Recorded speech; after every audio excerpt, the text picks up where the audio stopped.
Donc vous voyez, ce que l'on vient de voir, c'est que Nietzsche s'oppose au nihilisme, que le christianisme est pour lui un nihilisme, mais ce qu'il a connu du christianisme n'est peut-être pas la vérité du christianisme. Et peut-être même qu'il nous permet de mieux ressaisir le vrai christianisme qui ne serait pas justement nihiliste.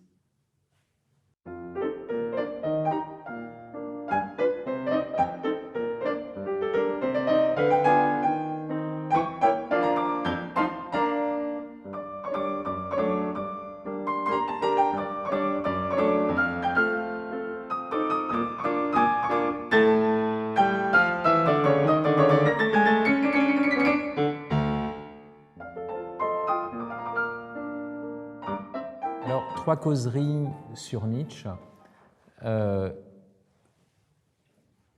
C'est parce que je suis nietzschéen.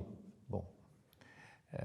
Et disant cela, vous voyez, c'est me faire entrer dans une sorte d'état un peu niais, chose que j'aurais en commun avec de nombreux adolescents, j'y reviendrai.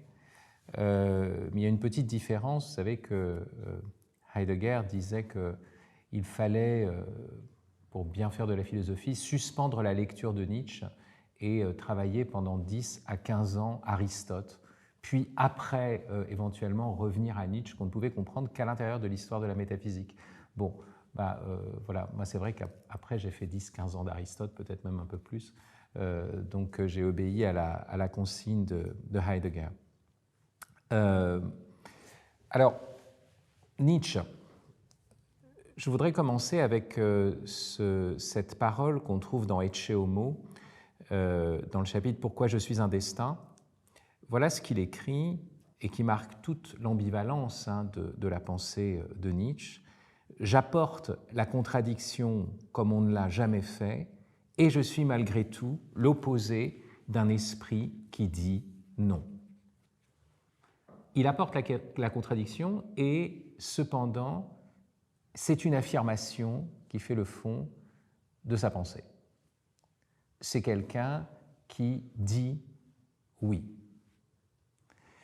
Et bien sûr, cela a souvent été omis par ceux qui voient en Nietzsche uniquement un négateur.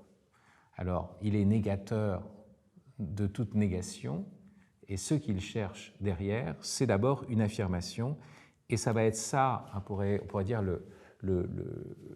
la perspective adoptée sur cette lecture de Nietzsche, c'est-à-dire Nietzsche qui dit oui, Nietzsche homme eucharistique, ouais, même si ça peut paraître étrange, mais voilà, celui qui cherche à être plutôt dans une action de grâce et dans une affirmation de sa relation au monde plutôt qu'autre chose.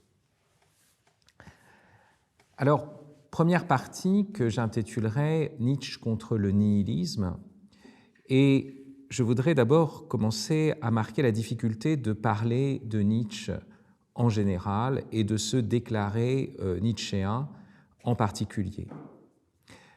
Pour le faire, je vais reprendre les paroles d'un grand romancier et philosophe, John Cowper Powys, disons de la première moitié du XXe siècle, qui dit la chose suivante. « Ce n'est pas l'heure de parler abondamment de Nietzsche.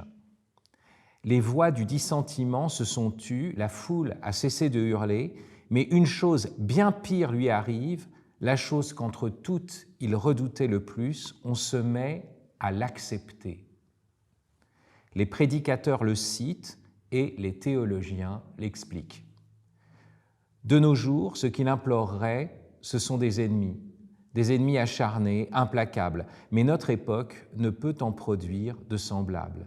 Elle ne peut produire que la raillerie ricanante ou bien l'approbation conventionnelle et apeurée. » Vous voyez, il fut un temps où Nietzsche apparaissait comme un adversaire. Aujourd'hui, il est universellement accepté. Et le problème, c'est que tout le monde, d'une certaine façon, se réclame de Nietzsche.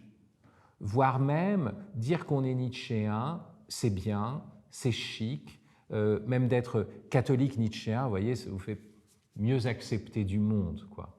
Ce qui est assez étonnant. Comme si il devenait un mot de passe, et un mot de passe justement extrêmement mondain, ce qu'il avait toujours refusé d'être. Aujourd'hui, vous savez bien, il y en a un très célèbre, ou du moins qui se prétendait tel autrefois, il y a des Nietzschéens de gauche, ce qui est assez stupéfiant quand on sait que Nietzsche avait été d'abord récupéré et repris par ce qu'on appellerait aujourd'hui la droite extrême, et notamment le nazisme, alors suite à l'interprétation pro-nazie qu'en faisait sa sœur Elisabeth Forster. Mais il n'en demeure pas moins qu'on en a fait plutôt, peut-être à plus juste raison en tout cas, le maître d'une pensée aristocratique et certainement pas démocratique. Bon. Mais il y a des Nietzschéens de gauche. Il y a bien sûr des Nietzschéens chrétiens, voire même des Nietzschéens catholiques. Je commence par me jeter la pierre, mais je pense à Gustave Thibon, par exemple, ou le jésuite Paul Valadier. Il y a des Nietzschéens hédonistes, ce qui est une autre aberration, comme on le verra plus tard. Et puis surtout, il y a un grand nombre d'adolescents nietzschéens, vous voyez, de jeunes hommes qui, pour se donner une sorte de maturité d'emprunt, de grandeur pseudo-héroïque, vous voyez, s'affirment disciples de Nietzsche. Et donc, la pensée de Nietzsche est réduite là au degré le plus bas, c'est-à-dire la crise d'adolescence érigée en système, vous voyez. Bon, ça c'est de gros problèmes, et c'est le gros problème que rencontre Nietzsche. Donc, je ne vais pas ici faire une apologie de Nietzsche, et je vais admettre d'emblée que je ne vais prendre chez Nietzsche que ce qui m'intéresse. Et c'est d'ailleurs une chose qui est rendue d'autant plus possible que l'écriture de Nietzsche est fragmentaire. Et lui-même, dans ses fragments posthumes, on trouve un passage qui dit « Je ne suis pas assez borné pour un système, pas même pour mon système ». Une double affirmation. Tous les systèmes philosophiques sont des systèmes personnels, c'est le système de quelqu'un. Il n'y a pas la vérité chez Hegel, vous voyez, il y a le système de Hegel, et finalement, c'est encore une perspective, et il y en a d'autres. Il n'y a pas d'universalité objective. Mais alors Nietzsche ajoute à cela le fait que même son propre système, eh bien, il n'y tient pas tant que ça. Une affirmation étonnante. Il n'est pas assez borné pour cela. Et cela, bien sûr, est d'autant plus marquant que l'écriture de Nietzsche est une écriture sous forme d'aphorisme, une écriture fragmentaire, ce qui fait qu'on va pouvoir piocher ici et là. Il y a bien sûr une cohérence nietzschéenne, il y a même un tempérament, un style nietzschéen, mais on va pouvoir prendre ici ou là. Et même, il y a un autre problème, c'est que c'est le style de Nietzsche. L'écart, parfois, entre le propos qu'il tient et la manière dont il l'exprime. Nietzsche peut dire les choses les plus désespérées et les plus désespérantes, alors même que ce que l'on voit, ce que l'on entend, c'est un style solaire. C'est ça qui est. Il est solaire même quand il dit des atrocités. Alors qu'à l'inverse, vous voyez, on en connaît beaucoup autour de nous, vous avez des prédicateurs qui ne cessent de prêcher l'espérance ou la joie, mais le ton est celui d'un rabat-joie, d'un été noir, et ça n'est jamais le cas de Nietzsche. Il y a chez lui une forme, on pourrait dire, de légèreté, d'espièglerie, qui apparaît même dans les passages les plus sombres, les plus durs, les plus méchants. Et donc, vous voyez, non seulement on peut prendre ici ou là certains aspects de sa pensée, en délaisser d'autres, mais en plus il y a cet écart entre, on pourrait dire, la forme et le fond, en tout cas entre le style et ce qu'il exprime, et adhérer au style tout en refusant ce qui en est dit. Adhérer à la manière de dire de Nietzsche tout en refusant son dit. Et je dois dire que je suis particulièrement touché par ce style de philosophie-là. Alors, cette possibilité de faire des nietzschéismes à partir de Nietzsche, d'être nietzschéen de toutes sortes, dans tous les sens, de telle sorte qu'il y a des nietzschéens qui s'opposent, qui s'affrontent, qui ne sont pas d'accord. Il y a un assez beau livre, une bonne synthèse, je dirais, qui a été faite par Pierre-André Taguieff récemment, qui s'intitule « Les Nietzschéens et leurs ennemis » pour, avec et contre Nietzsche, voyez, où il fait un panorama de la réception de Nietzsche au XXe siècle, comment tout le monde a été plus ou moins nietzschéen, comment tout le monde s'est positionné par rapport à Nietzsche. Voilà, pour vous dire que c'est une banalité que d'être nietzschéen, mais que quand vous dites ça, vous ne dites pas grand-chose et que vous pouvez l'être de mille manières opposées. Pourquoi il y a cette possibilité-là? Il y a le style fragmentaire, j'ai dit, il y a l'écart entre le style et le fond, mais il y a aussi le fait que pour Nietzsche, et quand on est nietzschéen, on peut être nietzschéen en étant anti-nietzschéen, si j'ose dire, pour Nietzsche, la philosophie a toujours un caractère de confession.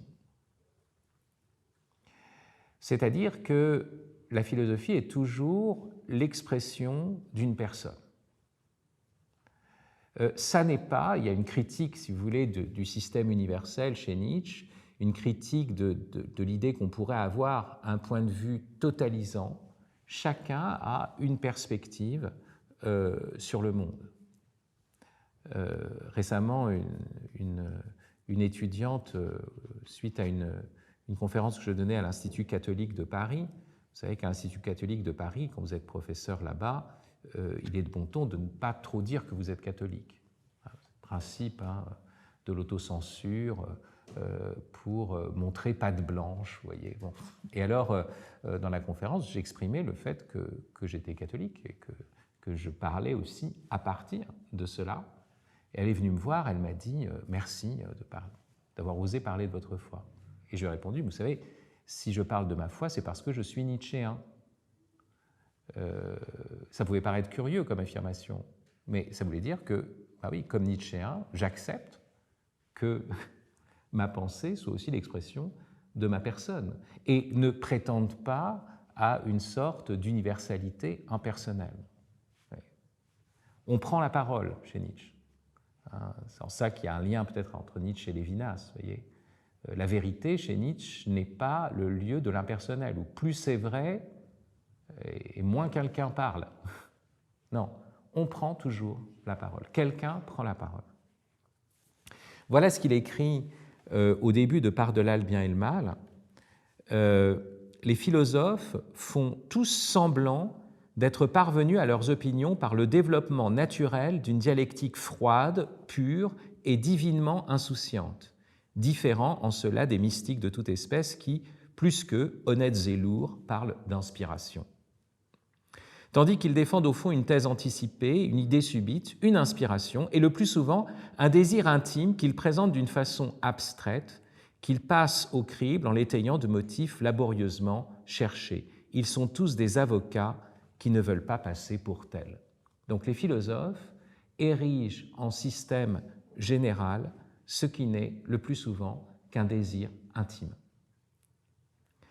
Et bien sûr, le cas emblématique toujours pour Nietzsche, c'est le vieux Kant, la tartufferie aussi rigide que modeste du vieux Kant, par où il nous attire dans les voies détournées de la dialectique, ces voies qui nous mènent, ou plutôt nous induisent à son impératif catégorique. Ce spectacle nous fait sourire, nous autres enfants gâtés, qui ne prenons pas un petit plaisir à surveiller les subtiles perfidies des vieux moralistes et des prédicateurs de la morale. Combien cette mascarade laisse deviner la timidité et le côté vulnérable d'un malade solitaire. La critique kantienne serait l'expression d'un malade solitaire, d'un célibataire qui avait ses petites habitudes, d'un vieux garçon. Et l'impératif catégorique n'est pas la morale, comme le ciel étoilé au-dessus de nos têtes, mais une manie de vieux garçon. C'est la thèse de Nietzsche. Alors, bien sûr qu'il est dur en disant cela, il est sans doute en partie injuste, mais là où il y a une justesse, c'est qu'il retrouve l'idée que le rapport à la vérité, plutôt que de faire système, est toujours de l'ordre de la confession. Et au fond, il nous renvoie à saint Augustin. Et où se joue la vérité chez saint Augustin?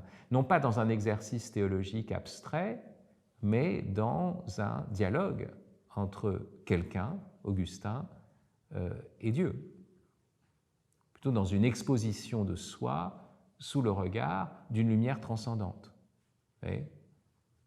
Donc, l'idée de confession comme manifestation de la vérité et de la vérité la plus haute, à la fois personnelle, mais en même temps par résonance renvoyant à la personnalité de chacun, par consonance, c'est une idée qui est très ancienne et sans le savoir, Nietzsche, bien sûr, fait éclater, on pourrait dire, la vision hegélienne, kantienne, peut-être même aristotélicienne ou platonicienne de la vérité, mais il retrouve une conception qui est beaucoup plus chrétienne.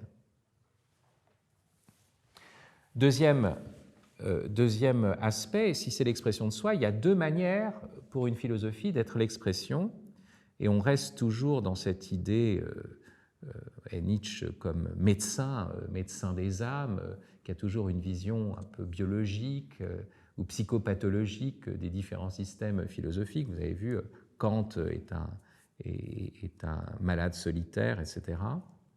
Voilà ce qu'il écrit. En admettant que l'on soit une personne, on a nécessairement aussi la philosophie de sa personne.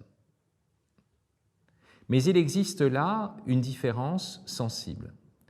Chez l'une, ce sont les défauts qui font les raisonnements philosophiques, chez l'autre, les richesses et les forces. Le premier a besoin de sa philosophie, soit comme soutien, tranquillisation, médicament, soit comme moyen de salut et d'édification, soit encore pour arriver à l'oubli de soi.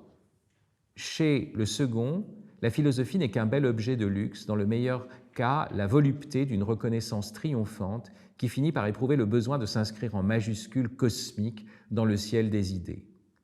Mais dans l'autre cas, plus habituel, lorsque la détresse se met à philosopher, comme chez tous les penseurs malades, et peut-être les penseurs malades dominent-ils dans l'histoire de la philosophie, qu'adviendra-t-il de la pensée elle-même lorsqu'elle sera mise sous la pression de la maladie ? Donc, il y a deux formes. Une forme de philosophie qui est compensation par rapport à sa détresse, à sa maladie, et une autre forme de philosophie, toujours personnelle, qui est plutôt de l'ordre de l'expression, comme un luxe de la vitalité. Et déjà, cette humanité qui est partagée entre des bien portants et des malades, et l'idée, c'est que l'histoire de la pensée a été d'abord écrite par les malades. Et que dès lors, souvent, il y a une détresse qui philosophe et qui va cacher, c'est ça le problème chez Nietzsche, sa propre détresse plutôt que de l'exprimer. Parce que si la détresse s'exprimait comme telle, à ce moment-là, elle redeviendrait, vous voyez, luxe de vitalité. Mais non, il y a une forme de dissimulation, d'occultation dans un certain type de philosophie qui cache sa source profonde, qui peut être la détresse, le ressentiment, le mépris, etc. Bien sûr, derrière des grandes idées et des grandes valeurs. Alors, Nietzsche lui-même, c'est très intéressant, se situe du côté du convalescent. Pour lui, sa philosophie n'est ni celle d'un homme en bonne santé, ni celle d'un homme malade, mais de quelqu'un qui a traversé la maladie, ce qui est du fait était sa propre vie. C'est la vie de quelqu'un qui a des migraines atroces, qui perd très tôt la vue, enfin en tout cas sa vue baisse très rapidement, ce qui va le faire très vite adopter la machine à écrire pour continuer à écrire sans trop de migraines, et puis qui va finir, comme vous le savez, avec une crise de folie à Turin le 3 janvier 1889, lorsqu'il va voir ce cocher en train de fouetter son cheval. Il va s'interposer entre le cocher et le cheval, il va pleurer en embrassant l'encolure du cheval et il va interdire tout le monde d'approcher l'animal. Vous voyez, une sorte d'élan de compassion que les animalistes auront au fait de réinterpréter dans leur sens, mais enfin bon, qui est le signe aussi de la grande crise de Nietzsche et de son effondrement. Alors, quelqu'un qui a connu la maladie mais qui est convalescent. Et vous voyez, qu'est-ce que c'est que le convalescent? C'est celui qui, par exemple, a été alité pendant longtemps, donc il ne pouvait pas marcher, il ne pouvait pas sortir, et tout d'un coup, il retrouve l'usage de ses jambes, et c'est merveilleux. Ouais, le oui au monde c'est justement quelque chose qui advient spécialement chez le convalescent. Convalescent, on pourrait dire le miraculé. Hein. Bon, voilà. On pourrait dire le miraculé se tourne vers Dieu. Mais en fait, non, le miraculé se tourne d'abord vers le monde. Il était aveugle. Tout d'un coup, il voit. Et pour nous, voir, rien n'est plus banal. Pour lui, c'est incroyable. Voir les formes, voir les couleurs, voir. Voilà.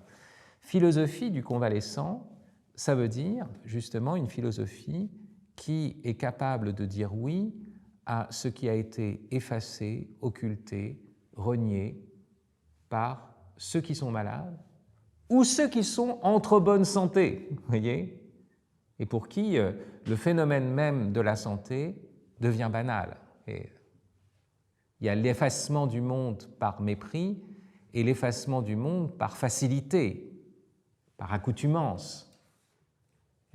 C'est ce double effacement contre lequel va justement cette philosophie du convalescent. Dès lors, vous voyez, Nietzsche, loin d'être un philosophe nihiliste, comme certains ont pu le croire, est peut-être le philosophe qui a le plus ardemment, rigoureusement, implacablement tenté de lutter contre le nihilisme. Je donnais une conférence à l'École normale supérieure la semaine dernière sur le christianisme est-il un nihilisme? Et bien sûr que l'arrière-plan, c'était la pensée de Nietzsche. Et vous voyez, rien que cette question montre bien que le problème n'est pas le christianisme, mais le nihilisme. C'est-à-dire, le christianisme est mauvais si on peut le reconduire à un nihilisme. Et si le christianisme était la figure du mensonge et du mal absolu, pour Nietzsche, à ce moment-là, ce serait l'inverse. On pourrait dire, le nihilisme est-il un christianisme? Alors si c'est un christianisme, c'est pas bien. Non, la question c'est le nihilisme. Or, le christianisme, pour Nietzsche, est une figure du nihilisme et peut-être pas la figure la plus prégnante. Vous voyez, première chose, le nihilisme peut prendre diverses formes et l'athéisme peut être aussi un nihilisme pour Nietzsche. Vous connaissez le fameux fragment du Gai Savoir intitulé « L'insensé », qui contient, ça se trouve à plusieurs endroits, hein, 3 fois dans le Gai Savoir, ça se trouve aussi dans le Zarathustra, mais la fameuse phrase « Dieu est mort ». Que veut dire cette phrase pour Nietzsche? Ça n'a rien à voir avec un militantisme. C'est simplement le constat que la société européenne, qui a peut-être été une société sacrale autrefois, est devenue une société athée. Et les attaques de cet aphorisme 125 ne sont pas des attaques contre les croyants, mais des attaques contre les athées. Je vous rappelle ce passage, vous savez, cet insensé qui est avec une lanterne et qui dit « je cherche Dieu », et les gens le méprisent, ne l'écoutent à peine, vous voyez, ceux qui disent « je cherche Dieu », parce qu'ils sont déjà athées tous. Puis il va répétant « Dieu est mort », à ce moment-là, on se met à l'écouter, et il leur dit « mais est-ce que vous êtes à la hauteur de cela ?» Dieu est mort, Dieu reste mort, et c'est nous qui l'avons tué. Comment nous consolerons-nous, nous les meurtriers des meurtriers? Alors oui, peut-être que le théisme était meurtrier déjà, mais, vous voyez, la question, c'est la suivante. Comment vont se consoler les meurtriers des meurtriers? Ce que le monde a possédé jusqu'à présent de plus sacré et de plus puissant, a perdu son sang sous notre couteau. Qui effacera de nous ce sang? Avec quelle eau pourrons-nous nous purifier? Quelles expiations, quels jeux sacrés serons-nous forcés d'inventer? La grandeur de cet acte n'est-elle pas trop grande pour nous?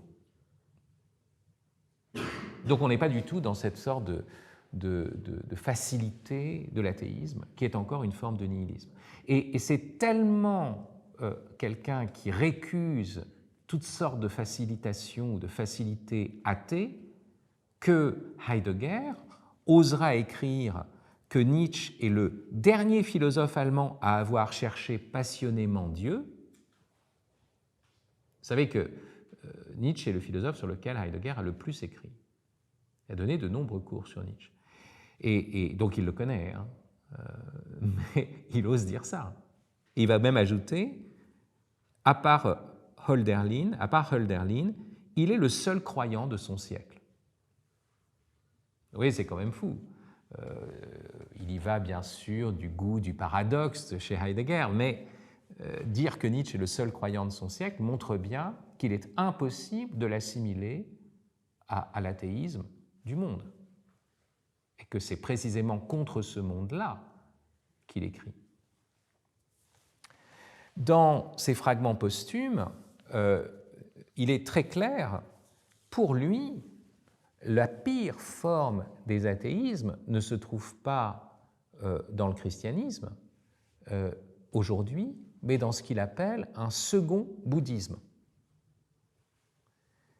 Je vous lis ce passage des fragments posthumes.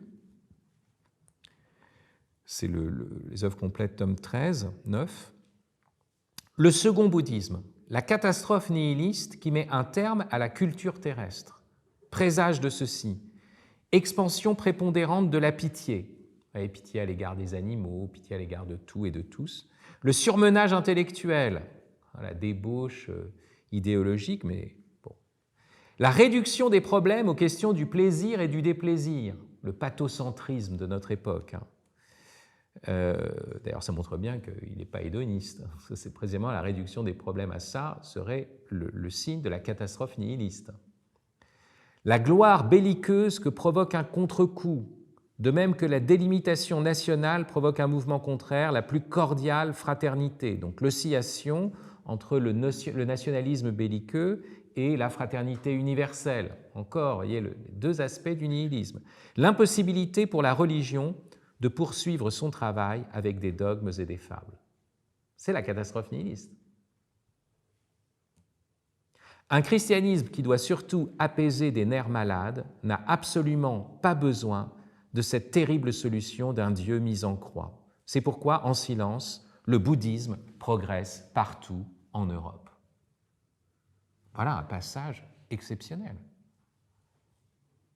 Au fond, est-ce que c'est le christianisme qui est le problème ou un christianisme conçu comme ce qui doit apaiser des nerfs malades? Et la terrible solution d'un Dieu mis en croix, vous voyez, c'est comme si on avait oublié le problème qu'elle posait. Et vous savez que Nietzsche, après sa folie, continuera à signer ses lettres « Dionysos, le crucifié ». Il est absolument fasciné par le Dieu mis en croix, de la même façon qu'il est fasciné par Dionysos découpé en morceaux. C'est la même chose, hein, il y a une analogie pour lui. Et donc, cette figure du Dieu souffrant est une figure qui reste centrale chez lui. Mais souffrant par surabondance de vie, bien sûr, hein, et pas par dolorisme chez Nietzsche. Donc vous voyez, le problème de l'Europe, dira Nietzsche avec une sorte de clairvoyance stupéfiante, parce qu'on voit ce que ça veut dire aujourd'hui, c'est un second bouddhisme. C'est le bouddhisme qui progresse partout et qui est l'allié, si vous voulez, du monde virtuel. Vous savez, le principe du bouddhisme, c'est d'abord d'être dans la logique du détachement, de l'apaisement des nerfs, justement, du calme, mais c'est aussi l'idée que l'impermanence des choses fait que les choses n'ont pas de vraie réalité, de vraie consistance. Or, quand on a l'habitude de travailler avec des appareils électroniques, qu'on est fasciné par le monde virtuel, bien forcément, la première disposition, c'est le bouddhisme. Hein. Donc, voilà, c'est la figure du nihilisme. Mais, juste pour vous rappeler, le nihilisme peut prendre diverses formes. La métaphysique est une figure du nihilisme. L'idée qu'il y aurait un être qui serait le critère du paraître, ou des valeurs, et ça on va le voir, qui serait le critère de la vraie vie, ou oui, tout ce qui relève du platonisme, tout cela relève encore du nihilisme pour Nietzsche. Et même, ce qui est encore plus étonnant, le socialisme, par exemple, ce que je dis, le nietzschéisme de gauche, c'est un problème. Bon, ça ne veut pas dire qu'il y a un nietzschéisme de droite, qui est meilleur. Mais ce que je suis en train de vous dire, c'est que le socialisme, pour Nietzsche, est clairement aussi un nihilisme. Je vous lis un passage, deux passages, l'un des fragments posthumes et l'autre de l'Antéchrist.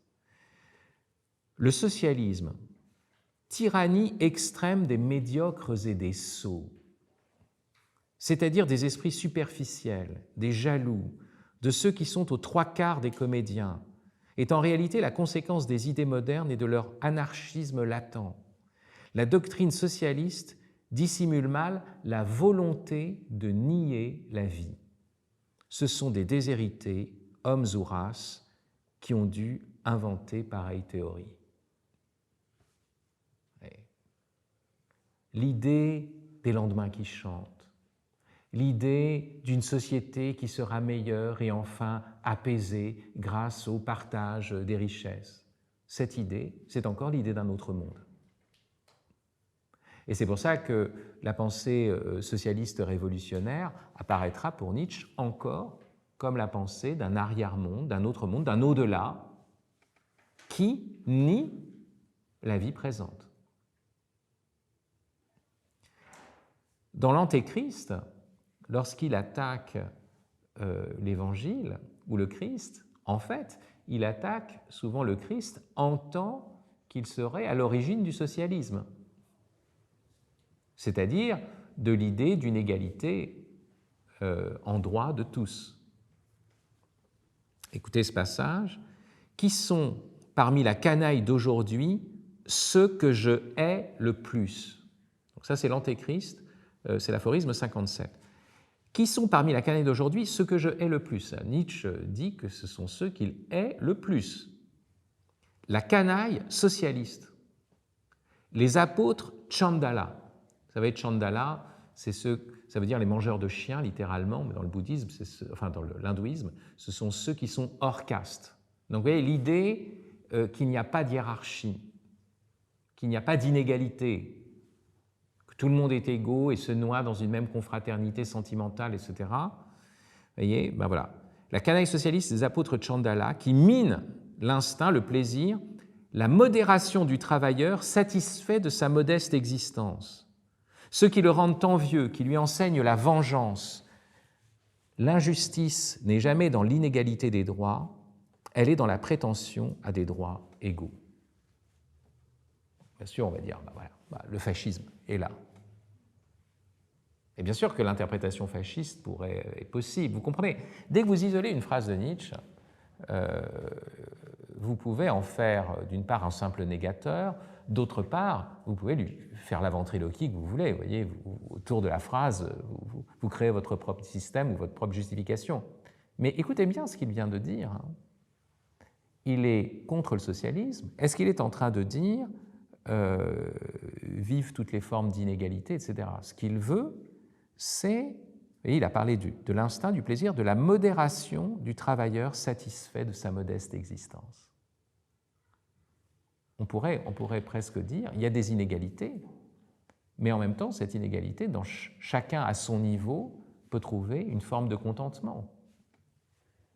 Cette parole-là rappelle, vous savez, Thérèse de Lisieux qui parle du ciel et qui dit « Ah mais j'ai compris, il y a de l'inégalité au ciel, mais en même temps, chacun est comblé, et donc il y a des dés à coudre, il y a des verres à liqueur, et puis, je ne sais pas, il y a des pintes. Voilà. Et alors, chacun est rempli, mais ce n'est pas égal. Vous voyez, on pourrait presque dire même que cette phrase, antisocialiste, est aussi anticapitaliste et qu'elle est plutôt distributiste. Chacun doit apprendre à se satisfaire de sa modeste existence de travailleur à l'endroit où il est, etc. Plutôt que, comme le font les socialistes, cultiver l'esprit de vengeance. Vous voyez, cette sorte de manichéisme où, comme dirait l'autre, nos vies valent plus que leurs profits. Mais oui, bien sûr, mais pourquoi je suis d'accord, la vie vaut plus que les profits, mais pourquoi c'est nos vies, leurs profits? Vous comprenez? Tout d'un coup, derrière ça, au nom de la fraternité, ce qui est cultivé, c'est l'esprit de vengeance et le rêve d'une société où tout ira bien demain, donc c'est un nihilisme. Point. Donc vous comprenez comment l'enjeu chez Nietzsche, c'est de lutter contre le nihilisme et de... Alors bien sûr que beaucoup de choses sont mises dans ce sac-là, dans le même sac, y compris le christianisme, mais reste à savoir si le christianisme est vraiment un nihilisme. C'est-à-dire qu'on peut adhérer à cette... On peut suivre Nietzsche dans sa lutte contre le nihilisme, ce que je fais volontiers, mais la vraie question, c'est de savoir si on peut affirmer que le christianisme, comme il le pense, est un nihilisme. Parce que Nietzsche, ce dont il parle, c'est le christianisme qu'il a connu. Un christianisme plutôt puritain. Il est fils de pasteur, petit-fils de pasteur, dans un monde qui n'est précisément pas le monde catholique, charnel, exubérant, tel qu'on le voit dans les peintures de Rubens. La grande peinture de la contre-réforme catholique, c'est une peinture qui exalte la chair, qui exalte le corps. Et même lorsqu'on est dans le catholicisme, religion du corps du Christ, où ce qui vaut plus que toute parole, c'est le contact physique, charnel, avec le corps du Christ. Vous voyez ? Nietzsche parle de la grande raison du corps, du fait que le corps peut en savoir plus que notre esprit. Et ça, ce n'est pas une idée protestante, c'est sûr. Mais on ne peut pas dire que ce n'est pas nécessairement une idée chrétienne. Donc vous voyez, ce que l'on vient de voir, c'est que Nietzsche s'oppose au nihilisme, que le christianisme est pour lui un nihilisme, mais ce qu'il a connu du christianisme n'est peut-être pas la vérité du christianisme. Et peut-être même qu'il nous permet de mieux ressaisir le vrai christianisme qui ne serait pas justement nihiliste.